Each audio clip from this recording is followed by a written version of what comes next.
Welcome to episode 130 of Soccer Over Gotham. This episode is the good, the bad, and somewhere in between edition. We have a great show for all of you. Gary, what do we have in this episode? We're back with another Gotham FC player interview. We thought we would catch up with fan favorite, Captain Nealy Martin. We had her on the show, and it was one of our most downloaded shows, and why not bring her back since the fans absolutely love her, and we do as well. About this game. So the giant slice of pizza returns as Gotham plays an interesting 0-0 draw at Sports Illustrated Stadium. Although this game ended 0-0, there is a pretty positive match for Gotham FC. I mean, it had it all. It had crossbars, almost penalties, chance after chance. I mean, debut for another rookie. Mac Witham almost gets a goal. So there was a lot going on in this game. But then we have a quick turnaround as Gotham travels to meet Racing on the road. We will break that down. And yes, that's right, fans. We have Nealy Martin on the show. So first, Ruby, how are you? I'm doing great. If you guys notice, I have a new background today. I was just telling Gary earlier that, so I'm rearranging my guest room / office. And this is, I guess, design number 1 of the room. Honestly, I'm not feeling it. So maybe next episode is going to be looking different. I don't know. We'll see. Something, or it's just going to go back to whatever it was. I don't know. Something's going to happen, but I've been good. Crazy weather. And have you heard all the things that have been happening at Newark Airport, Gary? Crazy. I have not. What's going on? So it's chaos right now in Newark Airport because they are remodeling one terminal. So technically they're down that runway for that terminal. They're getting ready for the World Cup, actually, which is going to be next year. So that's why they're remodeling the airport. Okay, so one terminal's out. Then I heard traffic controllers were walking out. So there's a short staff in traffic controllers. And it's just kind of like a messy. It's just a mess. It's just a mess. And I'm bringing this up because my mother-in-law right now is in Bolivia. And she is coming back this Friday. And we have to go pick her up. Guess where? Newark Airport. So we will see what's gonna happen. Mother-in-law's coming, and one of my wife's cousin is always also coming. She's gonna be here with us for 2 months, about 2-3 months. So that's why I'm rearranging the room. Okay. Be careful. Be careful out there. I know. Wild. Sorry, that was a lot. Sorry, Gary. Yeah. Just threw that on you. How are you? I'm good. I planted a lot of flowers last week, so that's what this time of year is. I had my little pick out all the flowers, so nice. I put in the work a little bit. Nice. I don't know. I'm still kind of like thinking if I should do another plant this year. If you guys don't know, I'm like a serial plant killer. Every plant that I buy, it dies. I overwater it or underwater it. I don't know what's going on, but I'm so proud because last year I got a basil plant, and I was gonna get it just cook that meal that I was gonna cook and then let it do its thing and die. But I was like, you know what? Let me try one more time. So I planted the basil plant last year and it thrived. So I was like, oh my God, this is the first time like my plant like thrives. Obviously it died because of the winter, but I'm planning to get another one and see how second round goes. Sounds good to me. Also, it is WNBA is starting again, so excited about that. Let's go Liberty. Yeah. And the PWHL season just ended.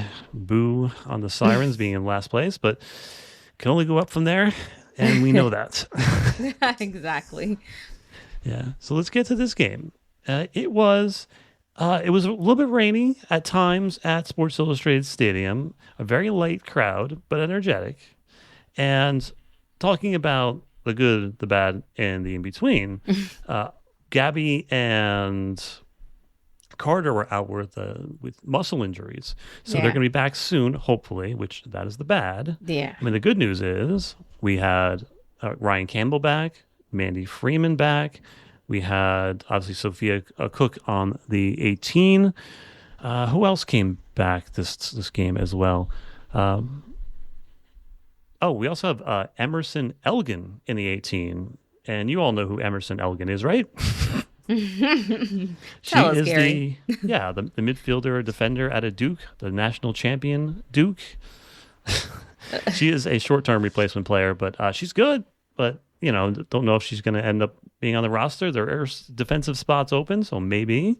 But hopefully get to see her before her short-term contract Yeah, ends up. nice. From Franklin Lakes, New Jersey. You know, Yes. yeah, when I first moved to Jersey about 10 years ago, the first place where I moved to was Franklin Lakes. Oh, So, nice. yeah. Nice. And she played for STA, which I think was a hmm Gotham FC affiliate. I could be wrong there. But New Jersey's own. So good for her. Hopefully she gets a chance to play.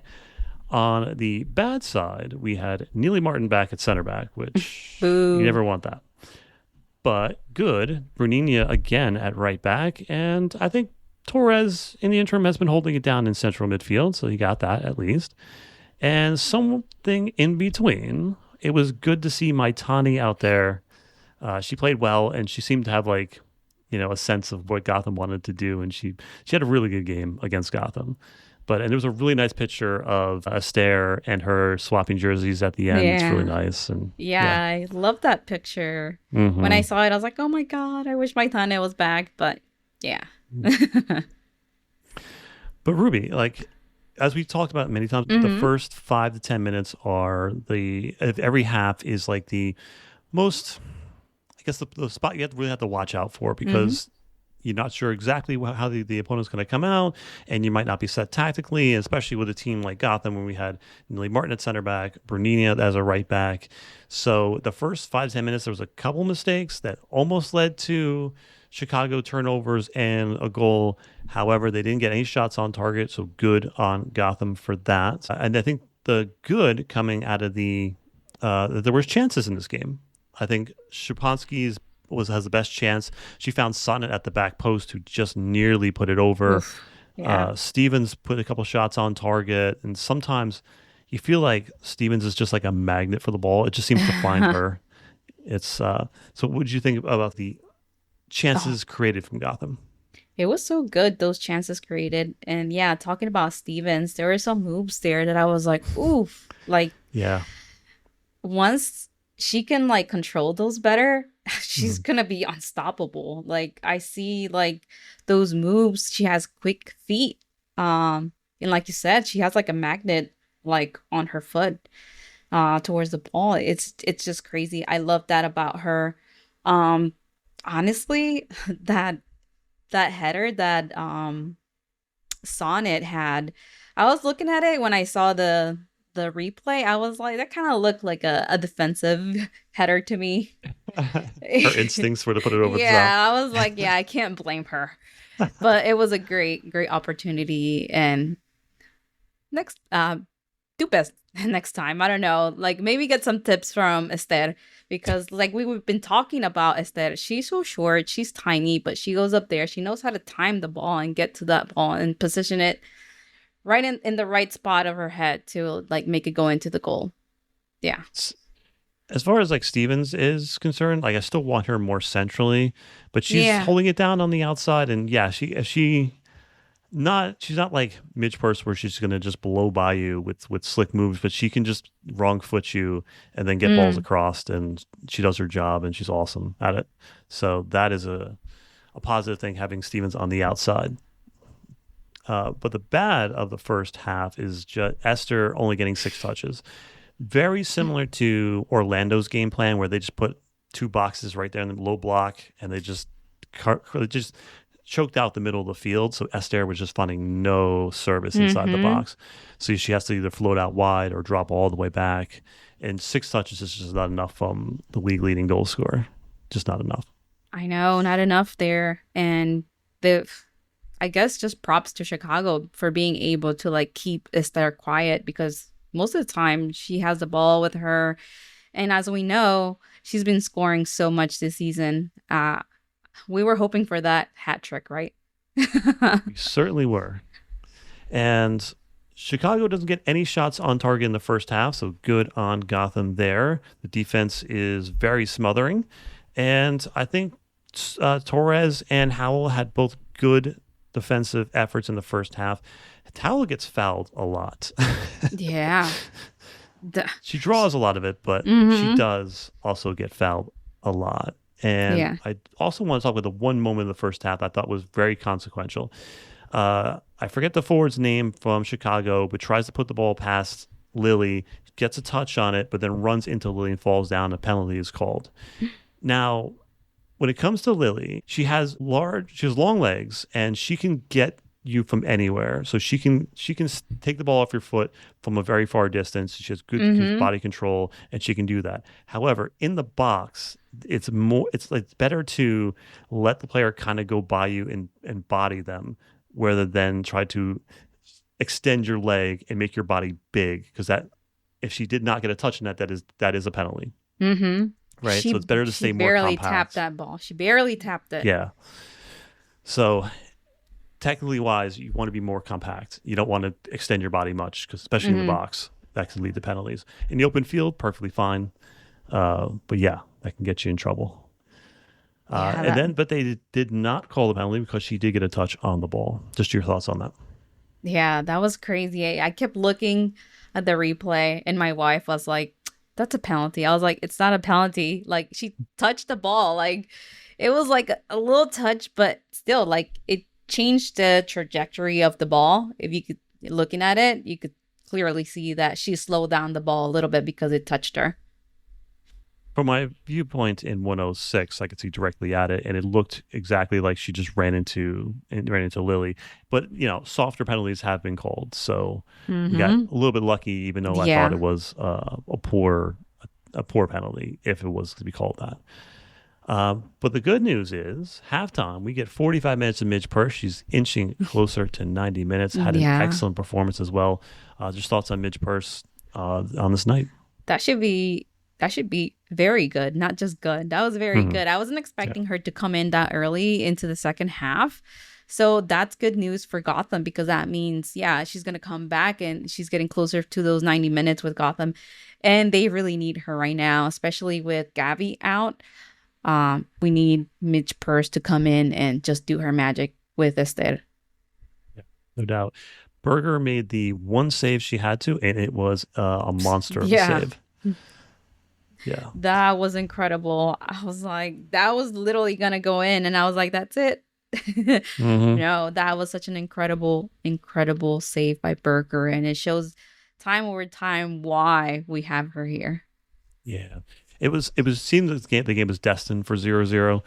And that ball, as you said, it was going in. Great on Berger for just her quick reflexes, being able to just parry that ball off the crossbar. Just incredible save, and yes, that's why she's keeper of the year. And again, that's why we have her. Towards the end of this game, Ruby, though, we had Mac Witham putting on a pretty good show. Yeah. And most of her chances, she had 3 big chances, and all of them came off the foot of Midge Purce. So it's good to see that connection and that Midge trusts her.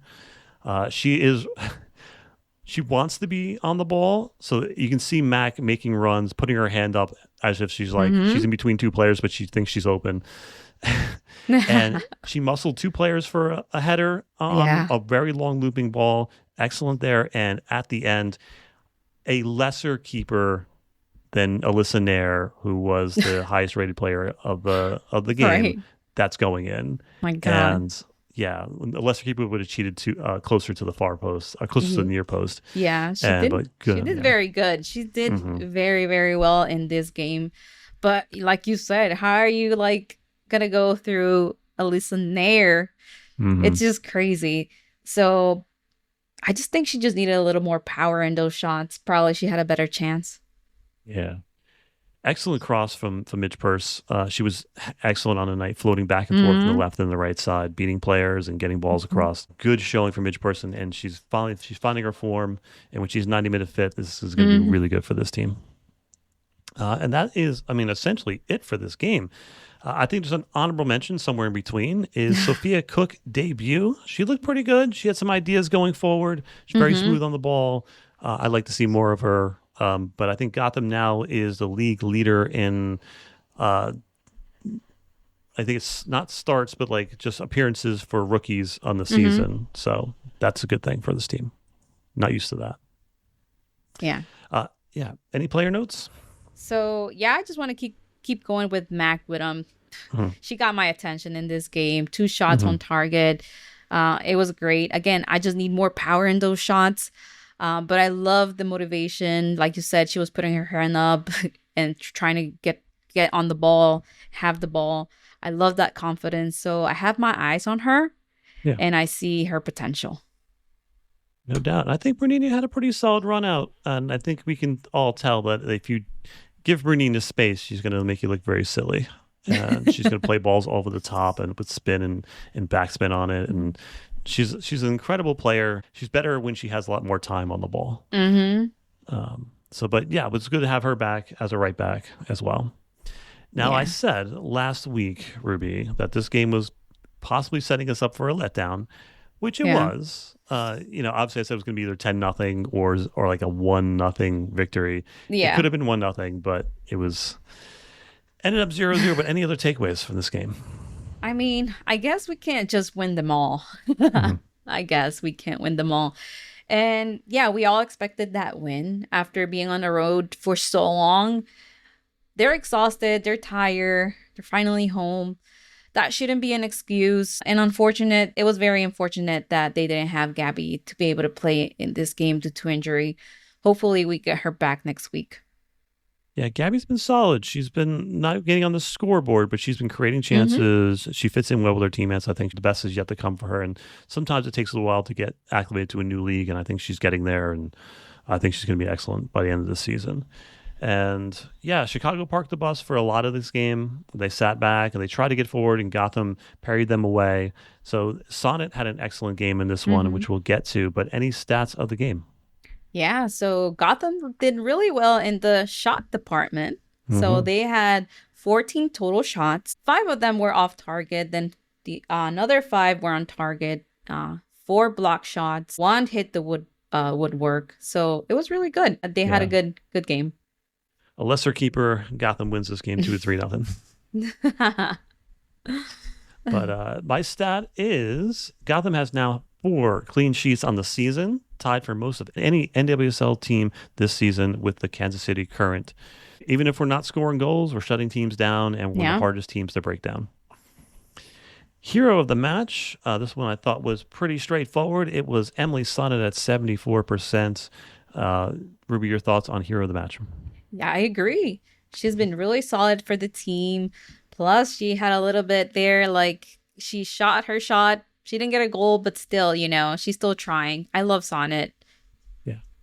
She played 90 minutes. She had 85 touches. She had 90% accurate passes, 2 chances created, and she recovered 10 balls. She was awesome on the night. And I feel like if Gotham has overall like an okay outing, you're going to pick her as the player of the match because she's always like solid Sonnet. She's always going to be decent and always going to be above 90% passing. And yeah, like you just can't go wrong. So jumping over to standings, Ruby, this is an interesting shakeup in the standings. There is a new team in the top 4, Right. the San Diego Wave, climbing up there. We face them, I think, in 2 weeks. But Ooh. Kansas City Current number 1, Orlando number 2 with 15 points each. And then San Diego 1 point above Gotham at 13 and Gotham at number 4. And Washington falls to tied. Well, basically 4, 5, and 6 are all tied at 12 points. So that is interesting, Ruby. I'm not sure what to make of Portland and San Diego. I guess they deserve to be there. They've been playing pretty well. Yeah. I was not expecting San Diego to be this high this season, especially with what they went through last season. They must have been a lot of changes and good changes because look, they're number 3 right now. Yeah. And then all the way at the bottom of the table is the team we just tied, Chicago Stars. Poor Mandy Haught at Utah Royals, right above them. poor Yasmin Ryan Duh. in number 12. And then poor Bev Yanez in number 11 at Racing Oh. Louisville. And speaking, you know what? Let's take a quick detour here, Ruby. That's what I want to talk about. I want to talk about Angel City. Now, I said that we were going to find out who Angel City was by the end of these 3 games that they had to play. And they are better than I anticipated. Yes. Still not, I don't think they're in the top 4 teams. I don't think they're in that category. And I do feel like I did that, like, you can't sit with us thing with Angel City. But they did, obviously Gotham put it on them. They held their own against Orlando. They had a late collapse, but they were in that game and did pretty well against a really good Orlando team. Then beat Washington, which is a very hard thing to do. And part of that is the emergence of Jersey girl Riley Tiernan. Now, if that last name sounds familiar to you, it is because Riley's older sister played for Sky Blue and was one of her coaches at Rutgers. Now, she went to Rutgers. I think she's from like Voorhees, New Jersey. I could be wrong. But Riley is an impressive athlete. Her freshman year and sophomore year, she was like lights out. Like I was on the show, I was saying that Gotham has to draft her because I think she's a talent and I think she could play at this level and be very good. However, like her junior year and senior year, I don't know if it was injuries or whatever, but she dropped her level a little bit and was not getting on the score sheets, not getting a lot of starts. And part of it possibly is because she was playing with players in her freshman year as like Amira Ali and players like Emily Mason, players that are pros now. So she was playing with maybe a bigger crop of players in her for a freshman and sophomore year. But it turns out that she can play at this level, and when she's playing with players at her level, she raises hers. So good on her. She's scoring goals. She put the dagger in the heart of Washington last week, and just awesome. Yeah, I actually watched that game. I wasn't expecting much of that game. I was like, all right, Washington's going to win.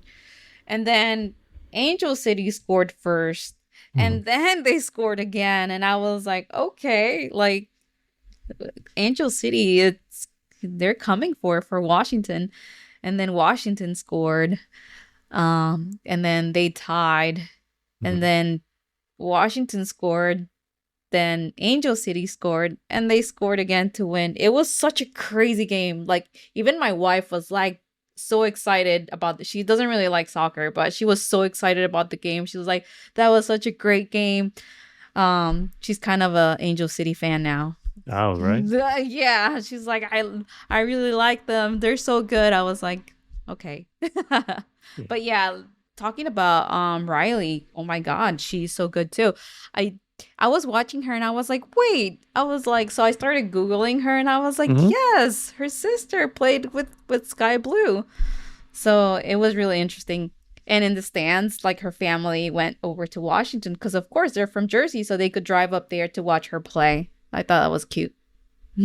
Yeah, Madison Tiernan played for Sky Blue for a while, and I think injuries is what derailed her career.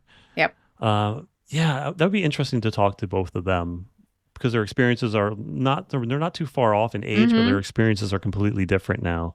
Yes. Because the league is in a completely different place than when she was playing. Exactly. True. Yeah. If we know Sky Blue didn't have, well, Sky Blue was a mess too back then. So yeah, so it would be interesting. Yeah, like you said, it would be interesting to know like their perspectives of like the then and now and their sisters. Talking about sisters, also Thompson sisters were on fire. Absolutely. So Ruby, let's get over to this game on Friday night, 8 p.m. Racing Louisville playing away at Amazon Prime. And Racing has scored 7 goals in their last 5 games, so they're getting on the board at least. And Emma Sears has the most shots on target. She's an excellent player. Gotham, on the other hand, has scored 11 goals in their past 5 matches. And we are ranked 2nd away from home. And of course, Esther is the NWSL's top scorer. I'm looking forward to this game. I think Gotham can get back in the win column here. Yeah. Yeah, your thoughts? Me too. This should be another 3 points per Gotham. But then I'm looking at the little screenshot you have here on our notes, and I think Google predicted who's going to win, and they're saying 50% chance Louisville, Oh, 46% those Fat Mob. chance. That's Fat Mob? Oh, I thought it was Yeah, Google saying yeah, 46% Gotham and 4% a draw. I yeah. It's think a fan vote thing. they're on Yeah, crack. they are. Correct. But Yeah, yeah, I'm hoping Gotham to win this one 2-0. yeah. I think that's a fair prediction for this one.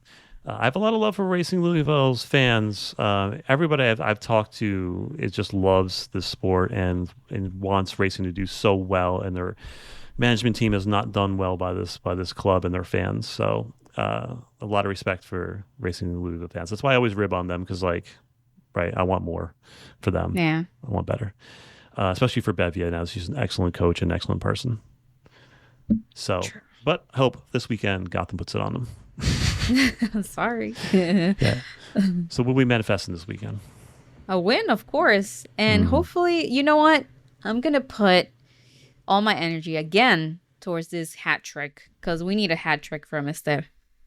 Okay. Let's get Mac with him on the board. Ooh, yeah, I like that one too. Yeah. Any random thoughts before we head out? No random thoughts. I'm just going to keep working on my room, like redoing the room here. Mhm. Sounds good to me. And I am looking forward to interviewing Nealy Martin, catching up with her. She's a fun player, and I think we got a lot to talk about. Yeah, it'll be a nice catch up because last time we were or you talked to her, she was not a captain. So now, she's grown into this team. I consider her a veteran of this team, and now she's a captain. We will see you on the next episode. And hopefully with a win against Racing Louisville. You ready, Ruby? I'm ready. Let's go. Let's go.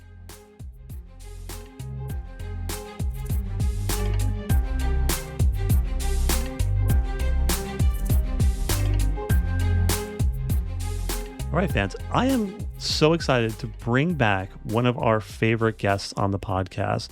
And there are a few players in this sport who have a more interesting journey than our next guest. From undrafted to open tryouts to starter to waivers to a new team, a new position to NWSL champion to U.S. Women's National Team call-up, defensive midfielder, sometimes right back, sometimes center back, sometimes goalkeeper.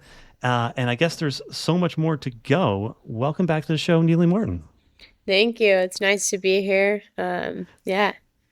Yeah. So when are we going to see Nealy Martin, the striker? Hey, I'm waiting. I'm waiting to be the 9. I'm always willing to do whatever the team needs. So whenever that happens, I'm ready. Do you fantasize about it and be like, okay, I have like the Lola Bonta kind of celebrations. You got anything planned when you score a goal? Me and Sarah Shapansky have something in our heads. Okay. The next time she scores. So we'll see. But yeah, I keep moving backwards on the field. I'm ready to go. I'm ready to go forwards, like 9, 7, 11. Yeah. So we'll see. Yeah, you're gonna be a coach next time. So Sarah scored her first goal as a pro. We'll get to her in a minute, but just that moment in Washington, were you aware that the fans were singing like "Happy Birthday," and like right at the end of the song when they said like "Happy Birthday to you," Sarah scored? They were singing happy birthday to me? No, to one of their own players, the fans were. Oh, no. Usually No. I have like blockers on my ears Yeah. during the games. I'm only tuned into my teammates and usually Juan. Yeah, it was like it's Um, NWSL lore now. It's like it was like the perfect timing if you watch the broadcast or look at the highlights. It's pretty crazy. Oh, that is crazy. I mean, it was early in the game, so and Yeah. I was so stoked for her. Yeah, absolutely. Well, we're definitely going to talk about her. But so what am I forgetting? I think the last time we talked, we learned that you were a math nerd, a gum enthusiast, Oof. and a 4 out of 10 New Yorker. Has that improved on your New Yorkness? Yeah, so I would say definitely still a math nerd. Yesterday, I downloaded this app where Uh-huh.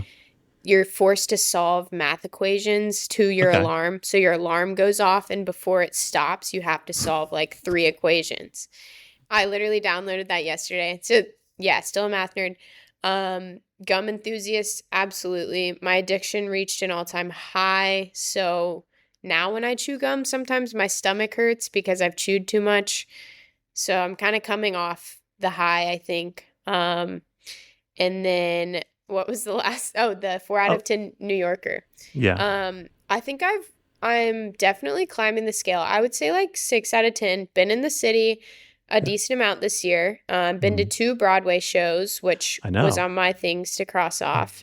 So I feel like I'm getting more acclimated to the New York life.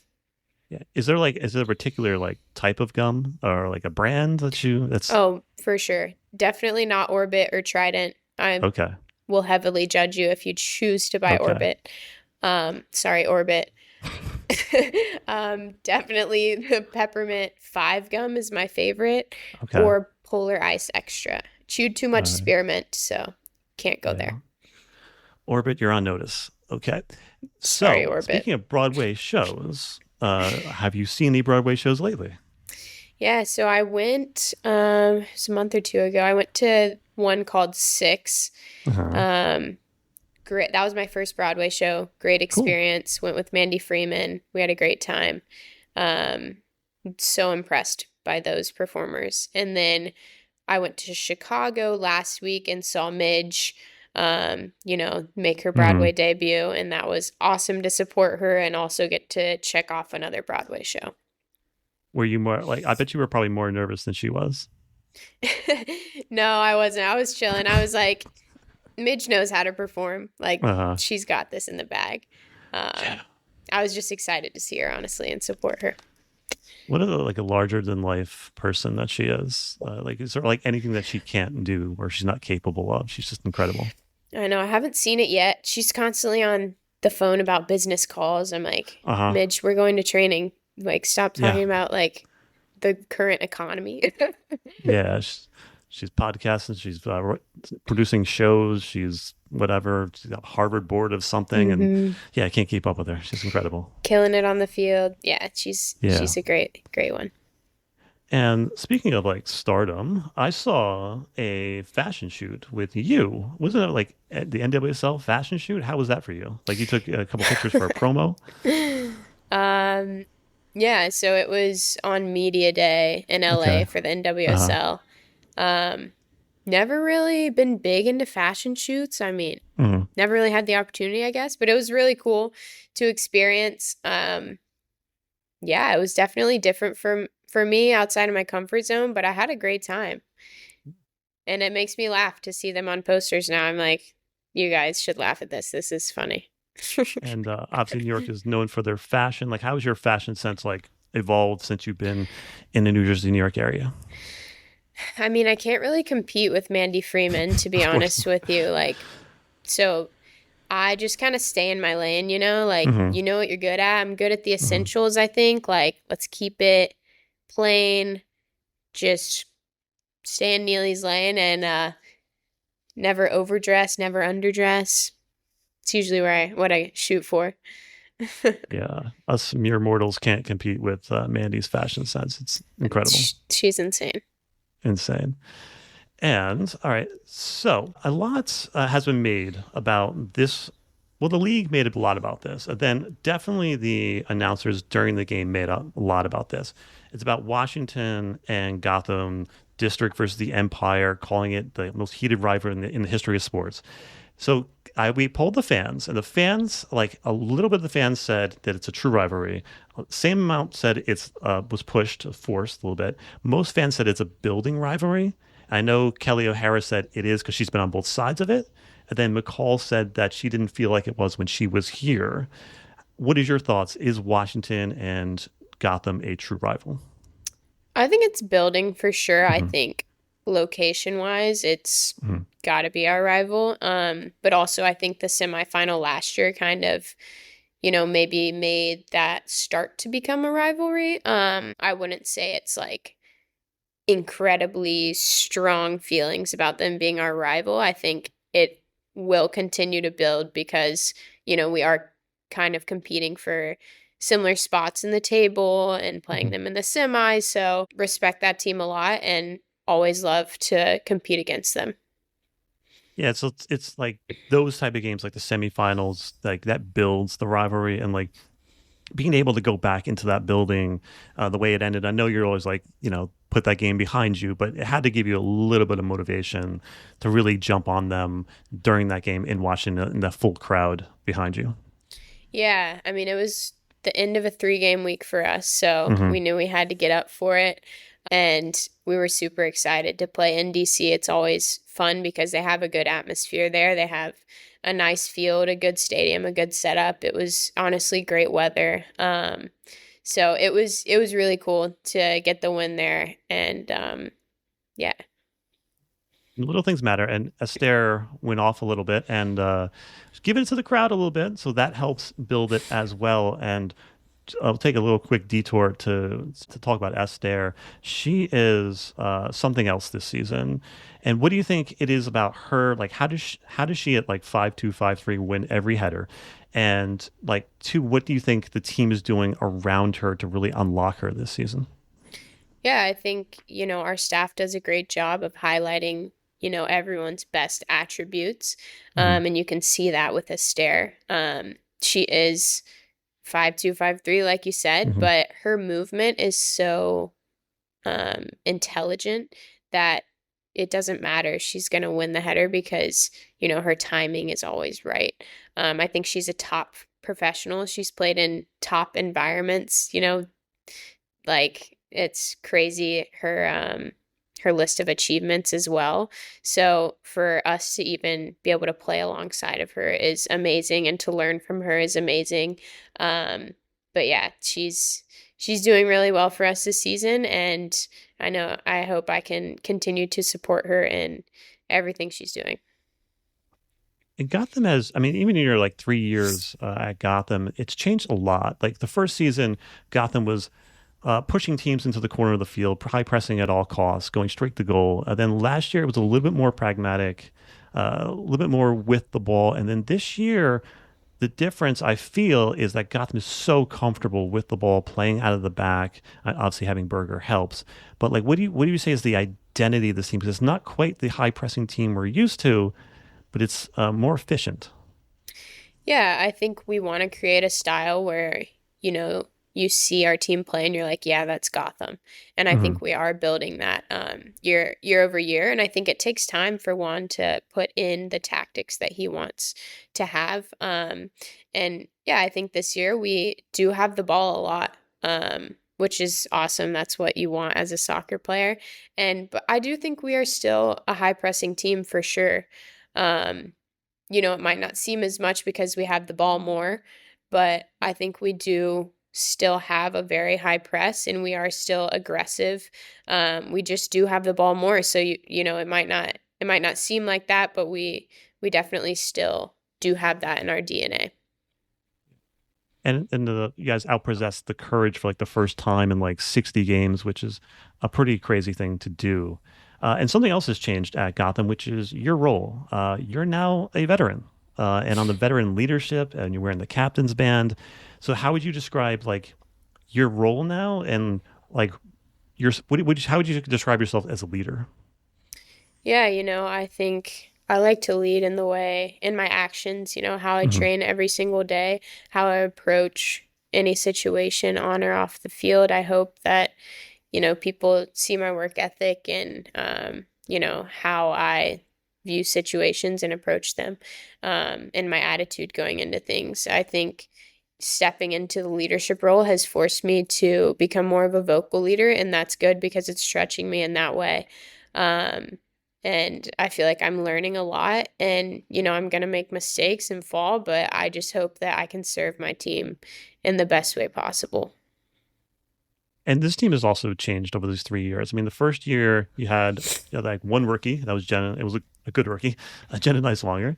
Then the second year you had Macy Bell, and then she got traded. So essentially you had no rookies. And then this year you have what, 7, 8 new players that have like just getting their first minutes. And so how do you feel like as the team has shifted to a more sustainable roster? Yeah, I mean, it is kind of crazy that I guess I am one of the veteran players. I'm used to being like one of the younger ones, 2023, I was Right. maybe like one of the youngest on the team. But yeah, I think our shift to having more rookies is great. They're great in the locker room. They're ready to put their head down and work and do whatever the team needs, which is exactly what you want from a rookie. And we have had to lean on them a lot, and they're able to step up because I think our staff and our team has prepared them well. They know their role and what they need to execute on the field. And I think you can see that game in and game out, no matter who steps on the field, they're ready to go. So they have honestly been great. And yeah, we're not used to having a lot of rookies, but it's honestly a breath of fresh air. Like, they're young, they're excited, and it's been great for us and for our locker room. Two of the rookies that I definitely want to talk to you about. One, I hope to get her on the show because she seems like a very interesting person as well. But Lily Reel has been a phenom, and you've gone from like probably one of the like shortest, most technical left backs in like Jenna Nice-Longer to like this physical presence that Lily is, and she can get up the field and she can seemingly like out of the box do most things. So she's been incredible so far. Tell us about her as like a person and like what she brings to this team. Yeah, I can't say enough good things about Lily, honestly. Her attitude and, her approach to the game as well is just great. And really, honestly, she seems a lot older than she is, even in the way she plays. And she is a physical presence for us back there, which is what we need and what we want, but also technically and attacking wise, tactically, she's adjusting to left back still. Like, she's used to being a center back and she's done it seamlessly. And she's willing to listen to whatever, Sonnet or like the more experienced players, the staff have to say to her and execute it. So her attitude on the field is amazing. And then off the field, she's a freaking goofball, man. She she's awesome to be around. She just wants to have fun. And she doesn't take things too heavily, which isn't easy to do as a rookie. She takes things pretty lightly and is pretty go with the flow. She jokes around a lot. So I love having her around. She's been a great addition. Yeah, and I don't know if like I don't know if she knows this, but like she scored the own goal at home in her home debut. And then I don't know if she thought she could like erase her own goal by like forcing an own goal from another player on their home debut. Like, it doesn't quite work that way, but I was like, it's worth. I appreciate the effort. Yeah, she jokes about it. Like, that's what I'm saying. She takes stuff so lightly with a grain of salt. She's like, scored my first goal, own goal, first pro goal. But yeah, has since scored I think 2 other goals. So yeah, stuff happens. And one of your attacking mates, Sarah Shapansky, has been lights out. And I saw her highlight film from college when I've seen her play in college, but like when you see her highlight film, you're like, okay, this player's different. Like, there's something different about her. She can play with both feet. And like when's the last time you saw a player like take corners with both feet and put them wherever they want them? It's crazy. Yeah, it's actually pretty insane. When she first came, you don't really know much about the rookies. Right. We're taking free kicks, and she's like, do you want me to take it right or left-footed? I'm like, what? I'm like, which foot are you? Like, probably right. We want it to be a good service. And yeah, now just seeing, how she's evolved within the team and literally serves it on a platter every time she steps up to take a set piece is insane and such an asset for us.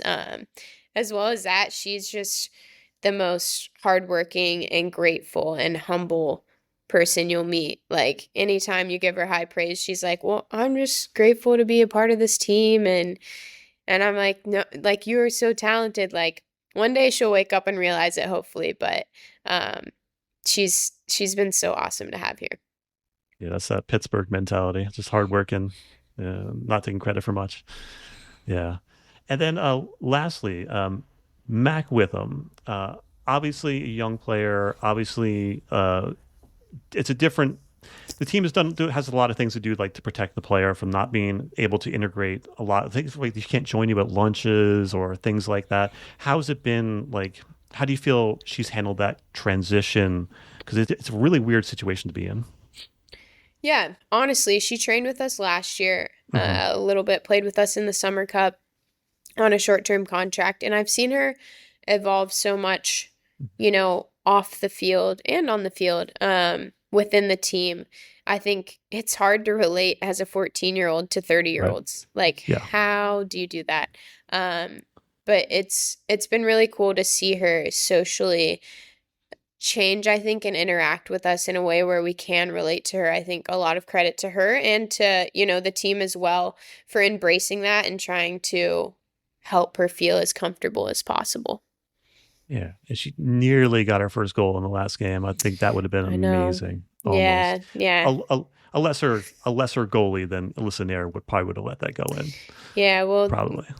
Hopefully it's coming soon. We'll see. Yeah. And this month is a big month for Gotham. We're talking CONCACAF Champions Cup, playing Club America, Tigres, and you might get a little bit of revenge on the Portland Thorns for the last game you played. So what does this mean to you to play in this tournament? I mean, I know one game at a time, but like if you manage to win this tournament, that is big things. You could be playing in like Club World Cups, and like the teams you could be playing is incredible. Right. I think it's exactly where we want to see this team go. If we want to be, the best team, not only women's team, but team worldwide, then we have to play in tournaments like this, and we have to win and compete against the best teams. And it would be incredible to compete against, top teams in Europe and see how we match up against them. I think it's a great opportunity we have in Mexico to do that, and for us to get this far past the group stage and to be there is great. But we always want more, and we're excited about the opportunity. So when do you fly out for that? I think so. We play San Diego at home, and then we leave May 18th. So we'll be in Mexico for like a week. Okay, all right. You get to relax a little bit, hopefully. I mean, it's mostly business, but like mostly I'm sure business. The weather's beautiful there. But it'll be nice to be, to be in good weather and playing soccer. Yeah, and this week, tomorrow, Friday, you get to go back where it all started. Racing Louisville, Friday Night Lights, Amazon Prime. How does it feel to be back in Louisville? Yeah, it's honestly like coming home a little bit. My whole family, like I said, is coming up. I have a lot of friends here from when I played, and I feel connected to the community a bit because it is a smaller community, and they were always amazing fans to me when I was here. So, I can't speak higher of Louisville. They always embrace me every time I come back, and I'm really grateful to be here, and I always get excited because I just love seeing everyone. It fills my heart. So it's a great trip for me. Is there any spots you go back to? Oh, for sure. I had to run back for this podcast because I was getting coffee at my favorite coffee shop. Gotcha. And then there's a good food scene. So there's a few restaurants I'm going to have to go to. Indeed. And Mother's Day is coming up. You're going to be spending time with your mother in Louisville? For sure, my mom and grandma and my dog are coming, so he better have gotten me a present. It's Mother's Day for me, too. Yeah. My cats don't give my girlfriend anything because they're ungrateful. But all the mothers out there, thank you. You're all superheroes to me. My mother was a superhero to me in my life. Just any message for the mothers that are out there? Yeah, honestly, after being a dog mom, I only had the utmost respect for moms. No, my mom showed me what it means to be humble and hardworking and very selfless. So I think being a mom is one of the craziest jobs. And you have to be, the most selfless person I know. So the utmost respect to moms. I hope you're celebrated accordingly. You should be celebrated on your kids' birthdays as well. They shouldn't be celebrated. You're the one that birthed them. What did they do? Nothing. All so right. Get celebrated on your kid's birthday, on Mother's Day, anytime you can. Right. I think we will leave it at that. Neely, like obviously it comes to the end of the interview. I always love talking to you. You got so much to say, and we like to check in with you every once in a while, just to because your career is so crazy to be able to like just coming from where you came to like putting on the national team jersey. Like just one question about that. Like, how did that feel for you to finally put on that national team jersey? That's like the hardest position, but outside of maybe keeper to get called up in. Yeah, it was honestly really humbling to even be considered for camp. Mhm. And I learned a lot going there, both tactically on the field and off the field as well. So I'm really grateful for that experience, and it only made me hungrier for more. So, yeah, Yeah, we hope to see you back there. We're all rooting for you, Neely. thank you. Thanks for coming on. And Friday night, Racing Louisville. Are you ready? I'm super excited. Yeah, tune in. We'll see what happens. All right, let's go.